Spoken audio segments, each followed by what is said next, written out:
Hello everyone, and welcome back to the Calvin Tobin Show. I am your host, Calvin Tobin. Today we have a lot to talk about, so let's get right into it. All right.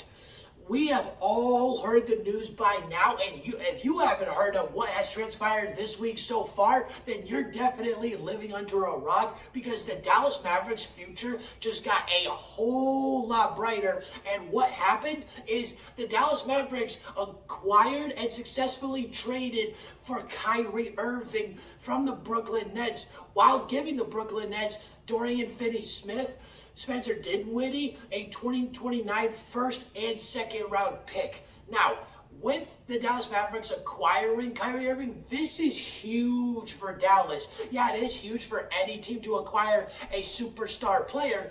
But this is huge for Dallas because their offensive game just got a whole lot better, because both Luka and Kyrie can average 27, 5 and 5 any given night. Doesn't matter what the night is. And if you need them to, both of these guys can drop 30, 40, 50 point games in a given night if you need them to.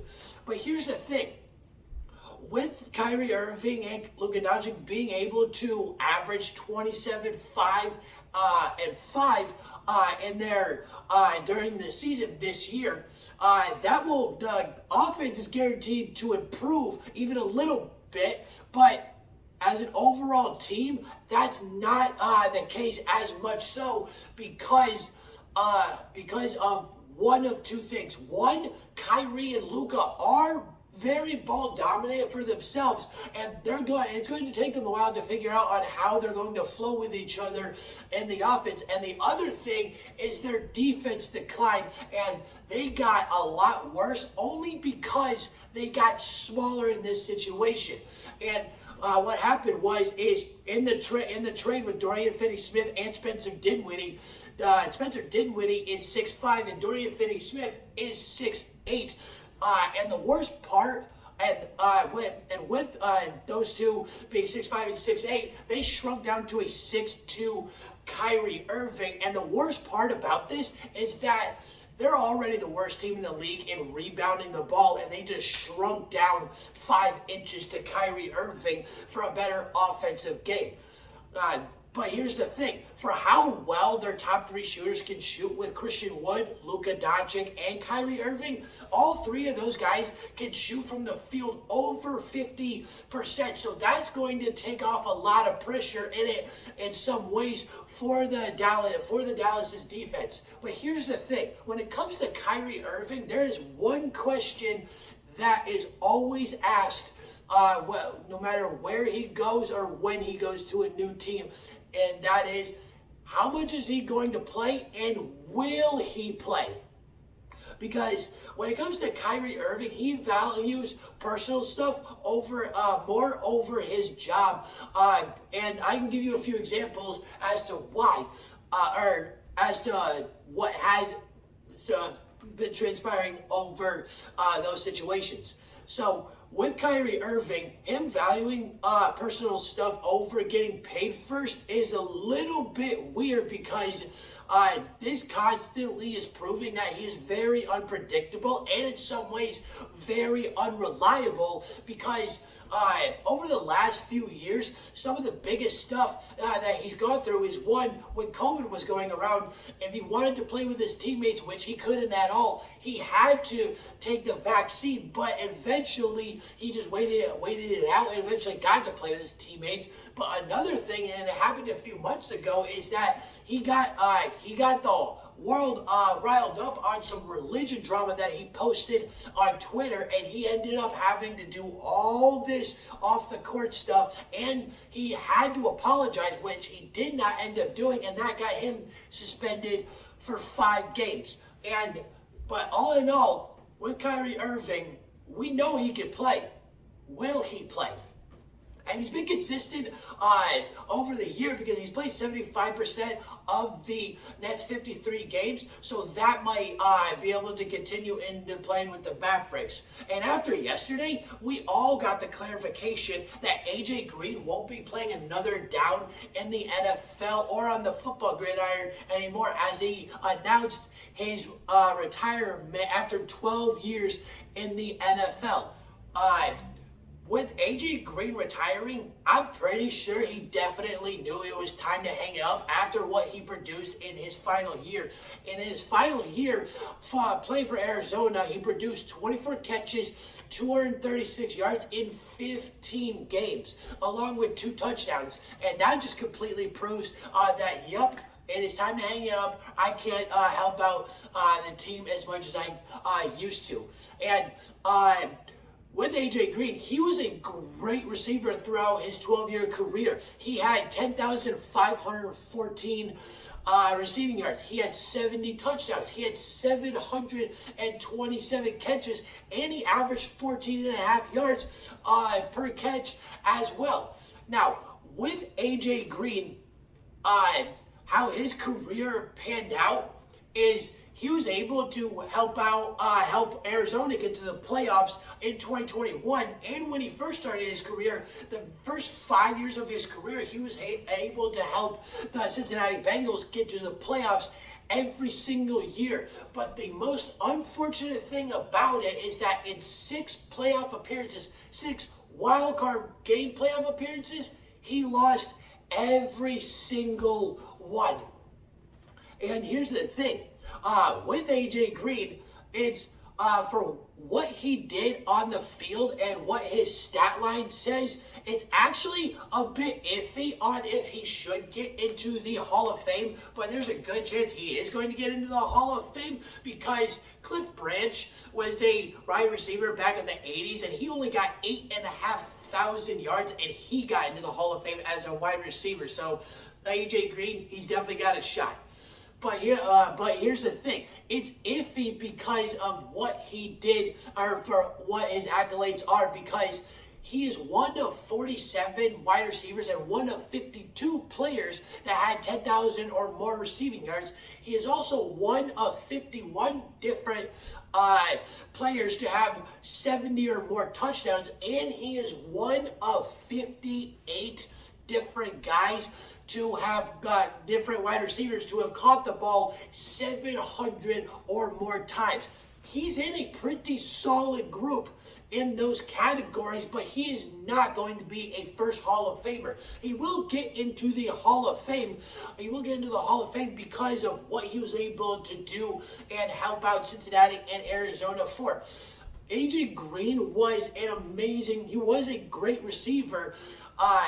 He was able to help his team get to the playoffs, and he was sometimes he was the biggest reason, or even a big reason, on why the Cincinnati Bengals could get to the playoffs. He was also the reason on why Cincinnati would win a lot of close games, and he was also catching some of the craziest passes in NFL history, making some of the craziest catches we've ever seen. And he was doing this while also winning fantasy championships for many people early on in his career. But here's the thing. He will be a Hall of Famer in like 10 to 15 years.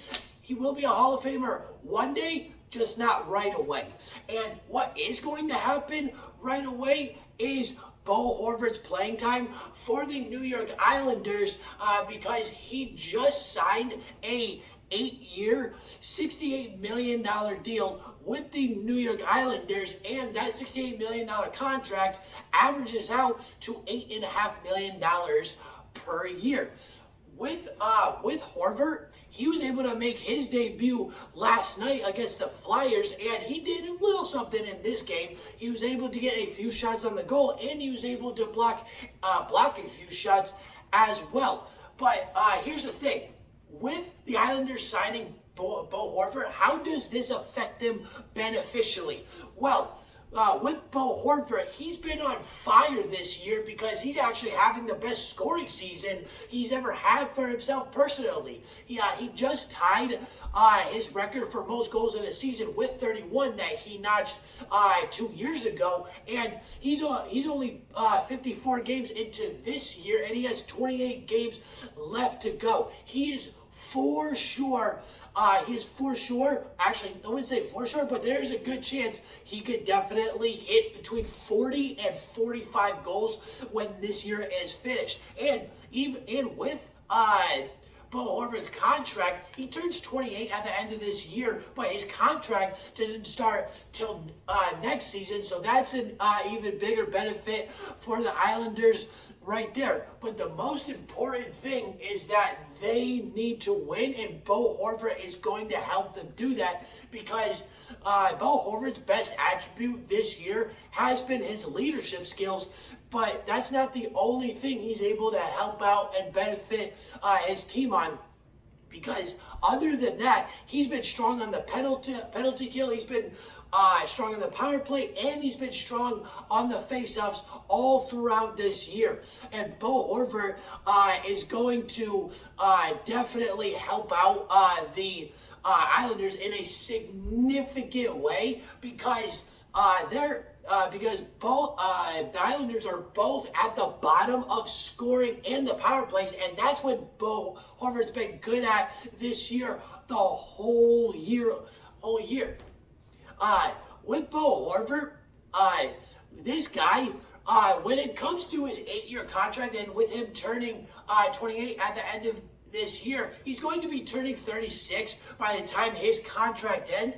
His prime is going to last for at most 5 to 6 years out of that entire thing, because he is also not that kind of guy that is a point getter, or a straight up point getter, or a straight up defensive guy. He's a two-way guy, so it battles out. So it's a bit even right there.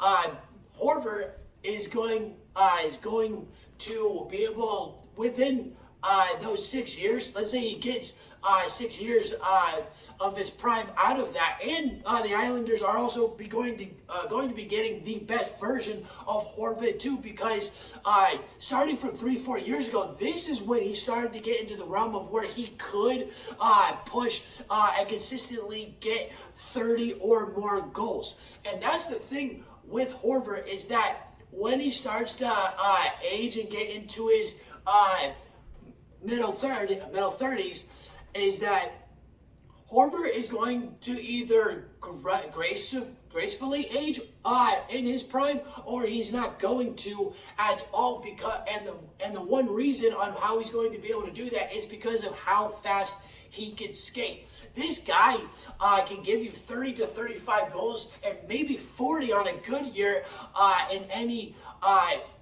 in these last year, in these years of his prime, in these 8 years. But when it starts to get towards the end, in the 7th and 8th year, where he's starting to be like the age of like 35 to 38, when he plays during those years, that's going to be the time where he's not going to be able to do that anymore and still give you 20 to 25. And him not being the fastest guy actually benefits him, because when it comes to winning the game, sometimes it's not about being the fast guy, and you got other stuff that can help benefit your team to win the game. And it helps out not being the fastest guy with a lot of other players, because they're able to play longer and they don't burn out so quick. All right, that's the end of the Calvin Tobin Show. Please subscribe to my channel at Calvin Tobin Show so you don't miss out on any sports media. And please follow me on Instagram at Calvin Tobin Show so you don't miss out on any sports news whatsoever. And I'm out.